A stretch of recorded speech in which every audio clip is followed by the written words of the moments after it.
नमस्कार, एक बार फिर आपका स्वागत। मैं आपके साथ अंकित मिश्रा। दिल्ली आबकारी नीति मामले में जुड़ी हुई बड़ी अपडेट सामने आ रही है। दरअसल आप सांसद संजय सिंह के वकील ने अदालत से दिल्ली एनसीआर छोड़ने से पहले पूर्व अनुमति की शर्तें नहीं लगाने का आग्रह किया। यानी दिल्ली एनसीआर छोड़ने की शर्तें न लगाने के लिए आग्रह किया गया। उन्होंने कहा कि वो एक राजनीतिक नेता हैं और ये चुनाव का समय है। अदालत ने कहा है कि वो दिल्ली एनसीआर छोड़ने से पहले अपना यात्रा कार्यक्रम प्रस्तुत करेंगे। तो संजय सिंह से जुड़ी हुई ये बड़ी खबर सामने आ रही है। उनके वकीलों ने संजय सिंह अपनी यात्रा कार्यक्रम प्रस्तुत करें, सुप्रीम कोर्ट ने ये कहा है, जिस पर याचिका दायर की गई थी कि कार्यक्रम प्रस्तुत करने के लिए कहा गया है, दिल्ली एनसीआर से बाहर ना जाएं। अगर वो जाते हैं तो उसको लेकर के क्या कुछ स्थितियां बनती हैं, वो कमोवेश बेहद अलग नजर आएंगी। तो संजय सिंह भी इस मामले में ईडी की रडार पर थे और कस्टडी में लगातार थे। सुप्रीम कोर्ट से जमानत मिलने के बाद संजय सिंह को अब ट्रायल कोर्ट से भी बेल मिल गई है। कोर्ट ने संजय सिंह को 2 लाख रुपए के बेल बॉन्ड और इतनी ही राशि की जमानत राशि पर रिहाई का आदेश जारी किया है। तो साफ तौर पर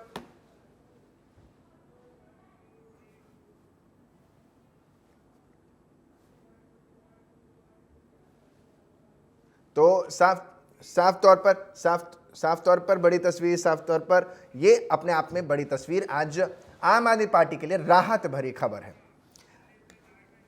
मेरी सहयोगी आयुषी मिश्रा ज्यादा जानकारी के साथ दिल्ली से हमारे साथ जुड़ गए हैं। आयुषी, संजय सिंह को राहत मिल गई, अब ये कैसे मानकर चलें कि क्या आगे चलकर इसकी नाजीर अरविंद केजरीवाल को भी मिल सकती है आगे चलकर राहत, और क्या कुछ आज कोर्ट में रहा, विस्तार से बताइएगा। बिल्कुल अंकित, देखा जाए तो संजय सिंह को एक बड़ी राहत कल सुप्रीम कोर्ट ने दी और उन्हें जमानत मिल गई। जमानत देने के साथ ही सुप्रीम कोर्ट ने ये भी कहा कि जो बेल की शर्तें होंगी वो लोअर कोर्ट यानी ट्रायल कोर्ट डिसाइड करेगा। राउज एवेन्यू कोर्ट में इसको लेकर आज जब बहस हुई तो उसके बाद पता चला कि जो शर्तें हैं जमानत की, उसमें 2 लाख रुपए का बेल बॉन्ड भरा गया। जो संजय सिंह की जो पत्नी है उन्होंने 2 लाख रुपए के बेल बॉन्ड पे साइन किया है और बेल बॉन्ड दिया है। इसके साथ ही जो शर्तें हैं वो ये कि संजय सिंह दिल्ली एनसीआर छोड़ के बाहर नहीं जा सकते हैं। हालांकि चुनावी साल है, चुनाव में संजय सिंह भी स्टार प्रचारक की भूमिका में नजर आएंगे, लेकिन इसके बावजूद कोर्ट के आदेश के अनुसार अगर आप दिल्ली एनसीआर छोड़कर बाहर जाते हैं तो आपको अपने आईओ के संपर्क में रहना होगा, अपने आईओ से अपनी लोकेशन साझा करनी होगी। उसको लेकर पहले कोर्ट से परमिशन लेना होगा और अपना लोकेशन 24/7 आपको ऑन रखना होगा। इसके साथ ही उन्हें अपने पासपोर्ट को कोर्ट में जमा करना होगा, यानी कि वो देश छोड़कर कहीं बाहर नहीं जा सकते हैं।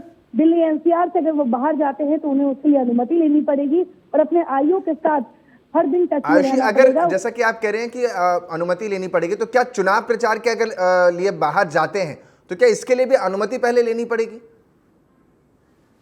अब आप चुनाव प्रचार के लिए जाए, निजी काम के लिए जाए या इलाज के लिए जाए, आप दिल्ली एनसीआर से बाहर अगर जाते हैं तो कोर्ट को इसके बारे में पता होना चाहिए। आपके केस के जो आईओ हैं उनको इनके बारे में जानकारी होनी चाहिए कि आप कहाँ जा रहे हैं, क्या शेड्यूल है और आप कितने दिनों में वापस आ रहे हैं। और इसके साथ ही कोर्ट ने ये भी हिदायत दी है कि जितनी बार भी संजय सिंह को पूछताछ के लिए बुलाया जाएगा, जितनी बार भी सहयोग की जरूरत पड़ेगी, इतनी बार संजय सिंह इसको लेकर इनकार नहीं कर सकते। उनकी पहली प्राथमिकता इस कोर्ट में इस केस में सहयोग करना होगा, चाहे उनके लिए पूछताछ की बात की जाए या किसी भी तरीके से उनके प्रेजेंस की बात की जाए।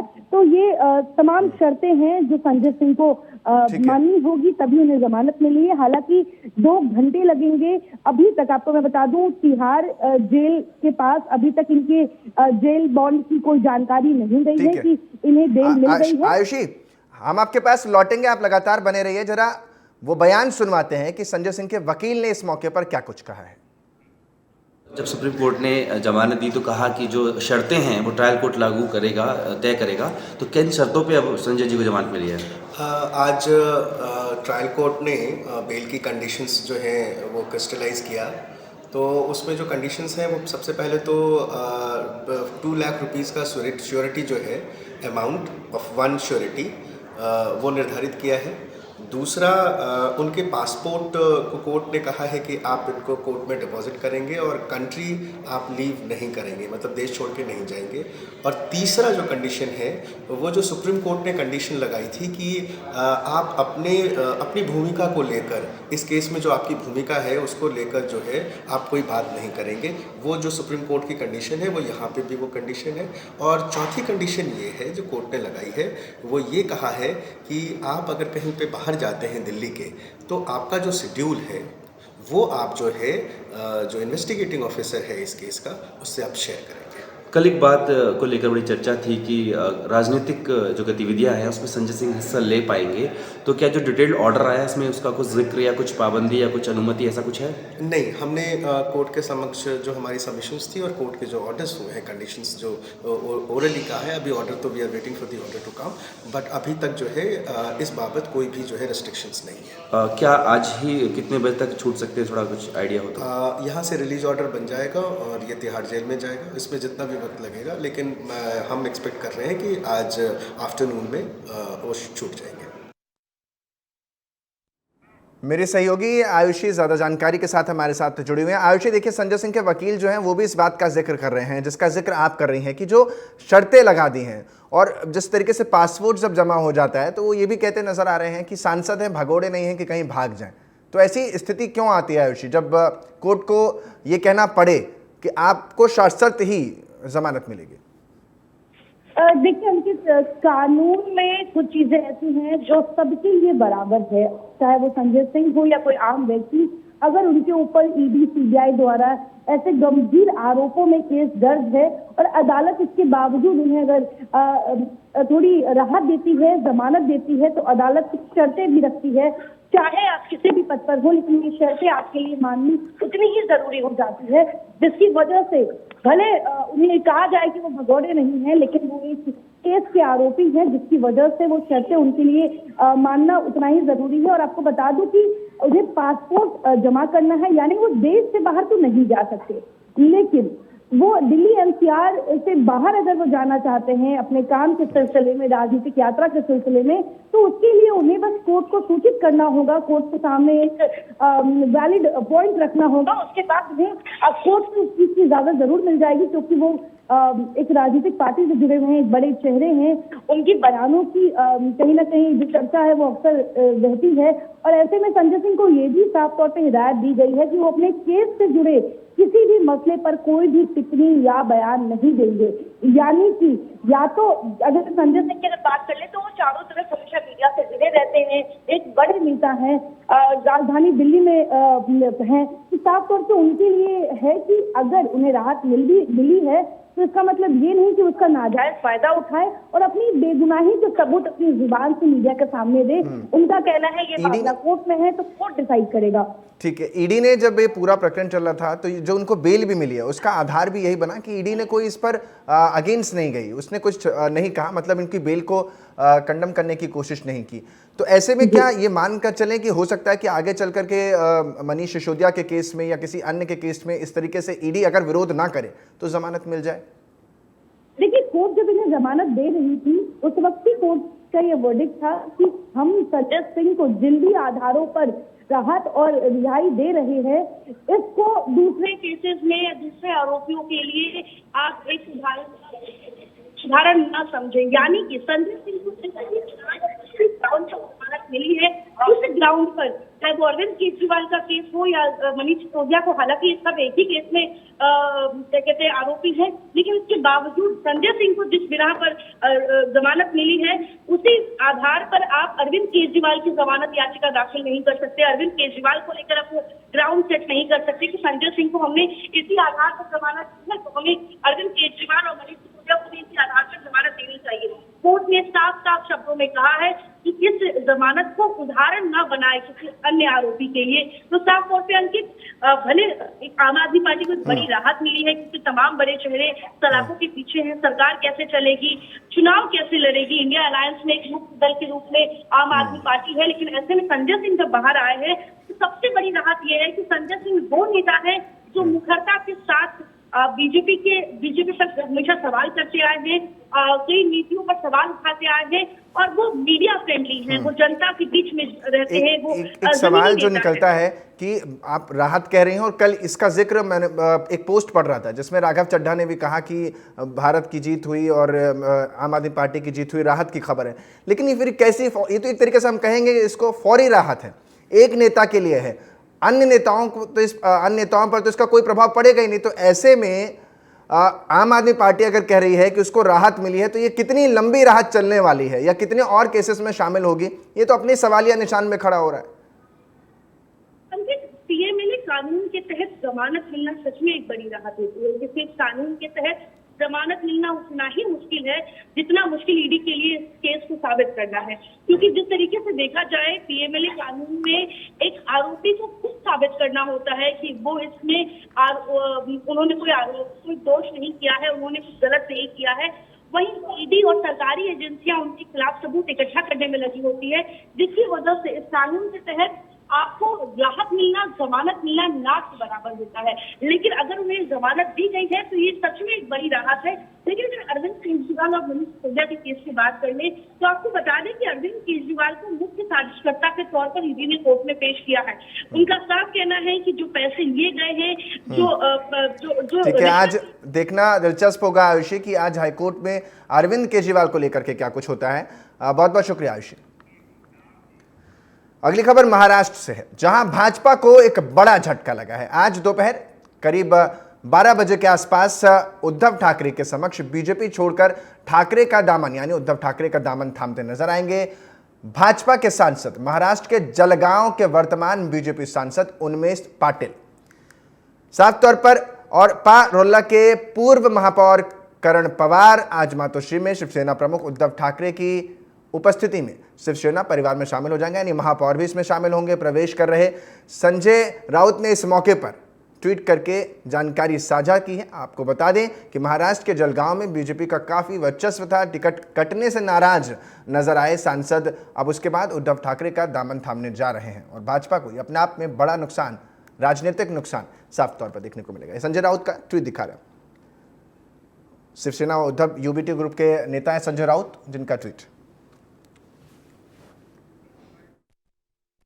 नाराज होते आज 12:30 बजे 12-12:30 बजे मातोश्री पे ये कार्यक्रम होगा उनके प्रवेश का।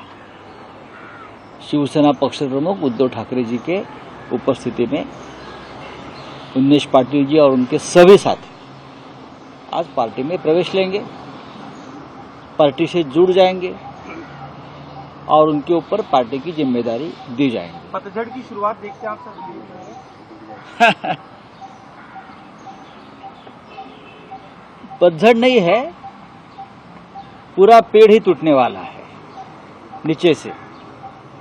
जो जड़ें होती है ना, वो जड़ें ईडी और सीबीआई की है, पार्टी की नहीं है अभी। तो पूरे वो जड़ से ही उनका अपने आप को जो महावृक्ष बता। यूपी पुलिस कांस्टेबल भर्ती पेपर लीक मामले में यूपी एसटीएफ ने मुख्य आरोपी राजीव नयन मिश्रा को गिरफ्तार कर लिया। जानकारी के मुताबिक मुख्य आरोपी पहले भी कई बड़ी परीक्षाओं के पेपर लीक करवा चुका है और जेल भी इस मामले में जा चुका है। तस्वीरें आपको दिख रहे हैं, तस्वीरें आपको दिखा रहे हैं। पेपर लीक मामले में मुख्य आरोपी ये है जिसको यूपी एसटीएफ ने गिरफ्तार कर लिया। इससे पहले भी कई अलग अलग पेपर लीक मामले में ये पेपर लीक करवा चुका है और जेल भी के चलते जा चुका है।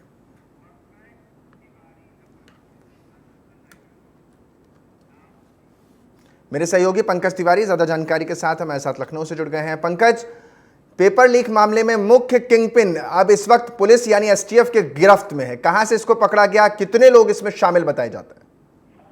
जी देखिए, बिल्कुल आपको बता दें कि एसटीएफ ने राजीव नयन मिश्रा को गिरफ्तार कर लिया है और राजीव नयन मिश्रा को ग्रेटर नोएडा के परी चौक से गिरफ्तार किया गया है। उत्तर प्रदेश पुलिस कांस्टेबल भर्ती परीक्षा में ये मुख्य रूप से मास्टरमाइंड के तौर पे चिन्हित किया गया था और माना जा रहा था कि पेपर लीक करवाने में इसकी अहम भूमिका है। पुलिस और एसटीएफ लगातार इससे पूछताछ कर रही है। और अभी तक जो कुछ निकल के सामने आया है उसके अनुसार ये पेपर लीक तब हुआ जब प्रिंटिंग प्रेस से छप करके और दूसरी एजेंसी के माध्यम से वो पेपर डिस्ट्रीब्यूट होने वाला था। इस बीच जो है कि पेपर लीक कराया गया और इस पेपर को गुड़गांव में और उसके साथ साथ मध्य प्रदेश के रीवा में भी इस पेपर को पढ़वाया गया। राजीव नयन मिश्र जो है ये पहले से भी इन सब कामों में लगा हुआ था और इन सब कामों के चलते कई बार इसके ऊपर एफआईआर हुई थी, कई पेपर लीक मामले में जेल भी जा चुका है। तो एक तरह से कहा जाए तो उत्तर प्रदेश पुलिस सिपाही भर्ती परीक्षा में पेपर लीक वाले मामले में उत्तर प्रदेश एसटीएफ को बड़ी सफलता मिली है। और जाहिर सी बात है कि पूछताछ के बाद इसके पीछे आके बड़ी मछली कौन है और कौन कौन से और राज है, कौन कौन से और लोग जुड़े हुए हैं, किस किस स्टेट से जुड़े हुए हैं,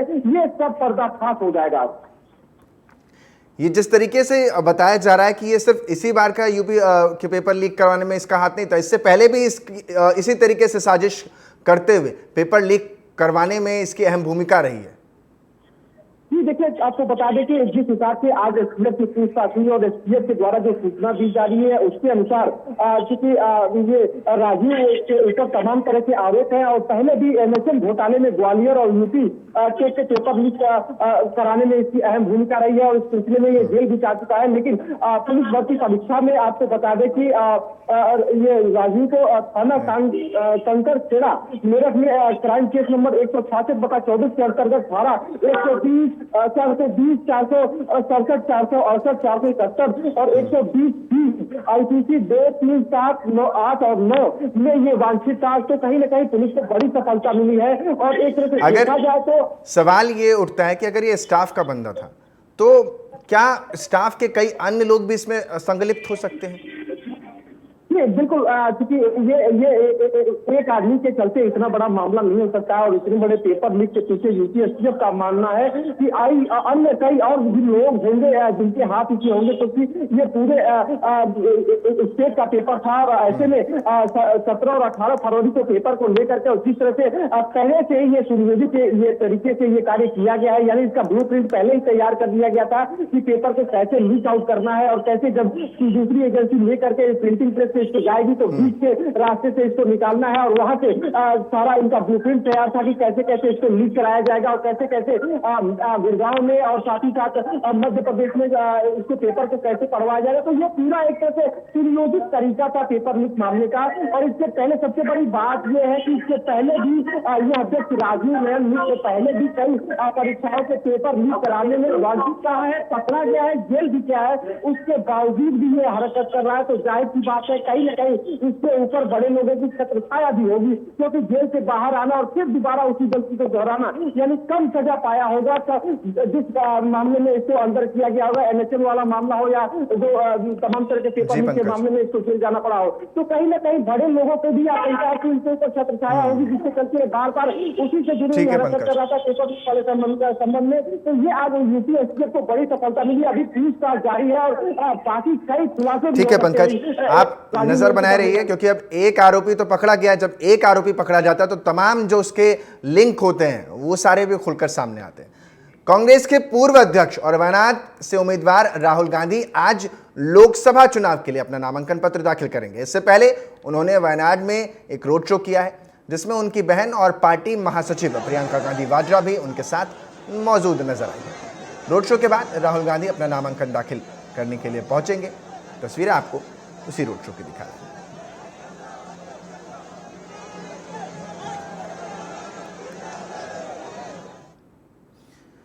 तो केरल के वायनाड से सीपीआई उम्मीदवार एनी राजा ने अपना नामांकन दाखिल किया है। नामांकन से पहले उन्होंने रोड शो भी किया। यहां उनका मुकाबला कांग्रेस के मौजूदा सांसद और उम्मीदवार राहुल गांधी से है। राहुल गांधी की उम्मीदवारी पर एनी राजा ने कहा कि मैं यहां ये जांचने के लिए नहीं हूं कि राहुल गांधी डरे हुए हैं या यूडीएफ डरे हुए हैं। मैं यहां लेफ्ट डेमोक्रेटिक फ्रंट के उम्मीदवार के रूप में जाने के लिए हूं। साफ तौर पर आपको बता दें, इस सीट पर दूसरे चरण में यानी 26 अप्रैल को मतदान होना है, जिसके लिए नामांकन आज हो रहा है। और बड़ी दिलचस्प राजनीति है कि कांग्रेस कई जगह पर तो सीपीआई के साथ नजर आती है जो गठबंधन है, लेकिन यहाँ केरल में उसी के खिलाफ लड़ती नजर आएगी।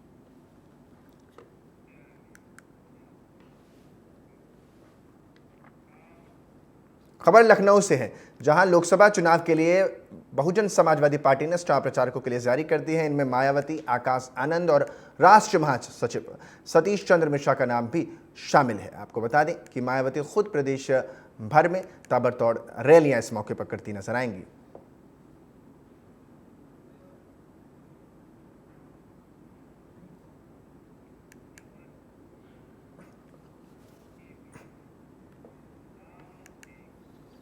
राहुल गांधी के बयान पर मध्य प्रदेश के सीएम मुख्यमंत्री मोहन यादव ने पलटवार करते हुए कहा कि राहुल गांधी को गंभीरता से कौन लेता है, उनकी अपनी पार्टी उन्हें गंभीरता से नहीं लेती। राहुल गांधी की बातों में कोई तथ्य या गंभीरता नहीं होती है। हमें उम्मीद है कि कांग्रेस सामने आएगी और आत्ममंथन करेगी।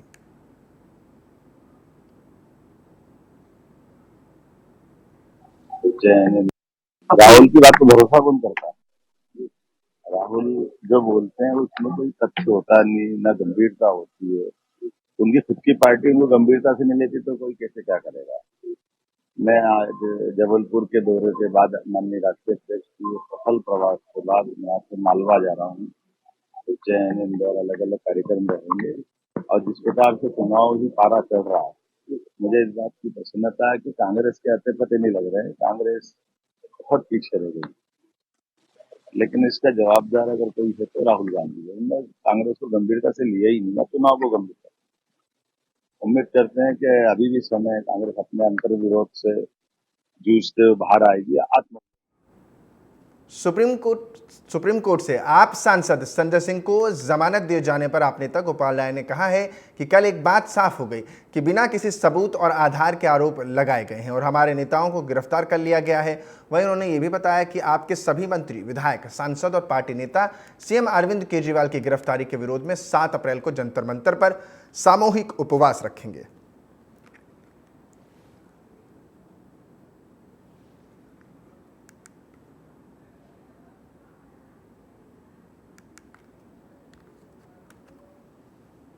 बना करके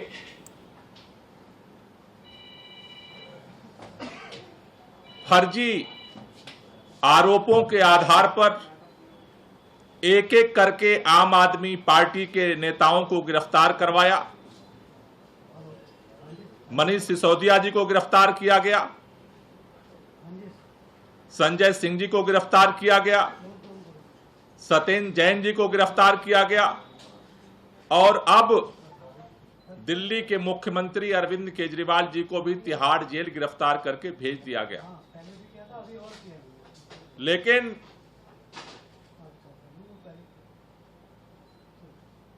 कल सुप्रीम कोर्ट से संजय सिंह जी की जमानत मिलने के बाद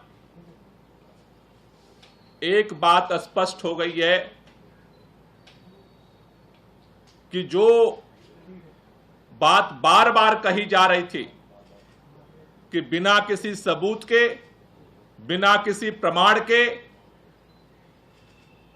डरा करके, धमका करके, दबाव बना करके लोगों को सरकारी गवाह बना करके झूठे आरोप लगा करके ये सारी गिरफ्तारियां की गई हैं। कल सुप्रीम कोर्ट में ये सारा सच सामने आया है। ये भारतीय जनता पार्टी की षड्यंत्र और तानाशाही की सबसे बड़ी हार है। कल उनके सभी साजिशकर्ताओं को मुंह की खानी पड़ी है।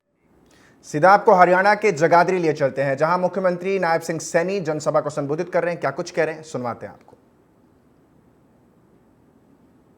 की चर्चा आज हर व्यक्ति हर गांव के अंदर करता है। भाइयों, हमारी सरकार ये काम करने वाली सरकार है और लगातार काम कर रही है। मुझे ध्यान में है अभी की 2014 के आसपास की बात है। मैं नारायणगढ़ से विधायक बना था। मैं अपनी बात बता रहा हूं।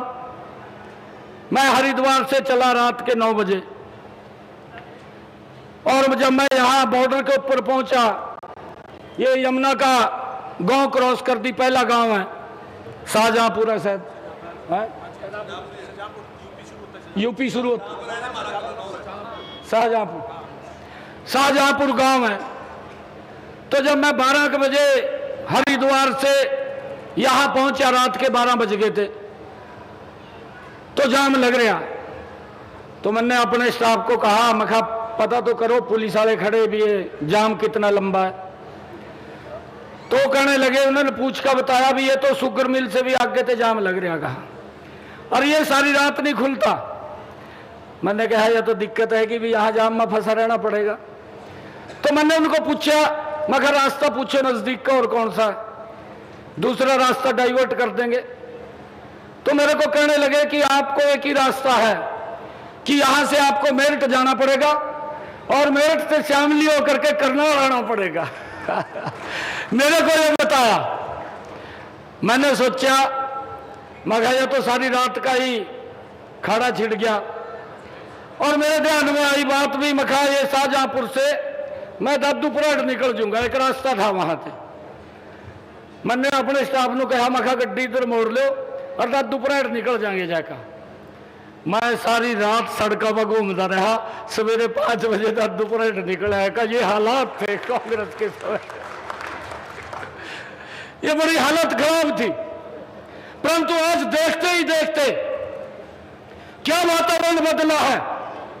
ये नरेंद्र मोदी जी की सरकार, ये डबल इंजन की सरकार, अगर आज पंचकुला से आप चलते हैं, हरिद्वार 2.5 घंटे के अंदर पहुंच जाते हैं। ये कमाल अगर हुआ है, ये नरेंद्र मोदी जी की डबल इंजन की सरकार के अंदर हुआ है। ये लोगों के जीवन को सरल करने का काम और उनको नजदीक लाने का काम ये नरेंद्र मोदी की सरकार ने इन 10 वर्षों के अंदर किया है। भाइयों, हमें समझना है कि यह सरकार काम करने वाली सरकार है। और भाइयों, मैं एक बात और आप लोगों के बीच में कहता हूं, भारतीय जनता पार्टी के पास उसकी आज नीति भी ठीक है। आज भारतीय जनता पार्टी की नीति भी ठीक है और जो हमारा नेता है उसकी नीयत भी ठीक है। और भाइयों, आज इस देश का नेतृत्व भी ठीक है। अगर दूसरी तरफ देखें, ये घमंडिया गठबंधन की तरफ देखें, ना तो भाइयों उनकी नीति सही है, ना उनकी नीयत ठीक है। नेतृत्व का तो आज तक पता नहीं लगा उनका कैसा नहीं। भाइयों, इसके ऊपर विचार करना हमने बिल्कुल विचार करना है। मेरा आप लोगों से आग्रह है, आदरणीय नरेंद्र मोदी जी ने दुनिया के अंदर भारत का नाम ऊंचा किया है। अभी बात सुनाई है कंवरपाल जी ने कि रूस वो हमला करने वाला था, परंतु नरेंद्र मोदी जी के हस्तक्षेप के कारण उस हमले से मानवता को बचाया है। ये अगर कहीं देखने को मिलता है तो ये भारत के अंदर ये नरेंद्र मोदी जी ऐसा नेतृत्व है जिसके नेतृत्व के अंदर ये देखने को मिलता है। भाइयों, आज देश दुनिया के अंदर अगर भारत का कहीं भी व्यक्ति है, कहीं पर भी बैठा है, आज वो अपने आप को सुरक्षित मानता है और एक बात बोलता है कि जब तक मोदी है तब तक मेरा कुछ नहीं कोई बिगाड़ सकता, अपने आप को सुरक्षित महसूस करता है। ये ऐसा नेतृत्व भाइयों भारत के अंदर बैठा है। और उसका यहाँ रुकने एक छोटे से ब्रेक के लिए आप बने रहिए हमारे साथ, देखते रहिए TV27 न्यूज़।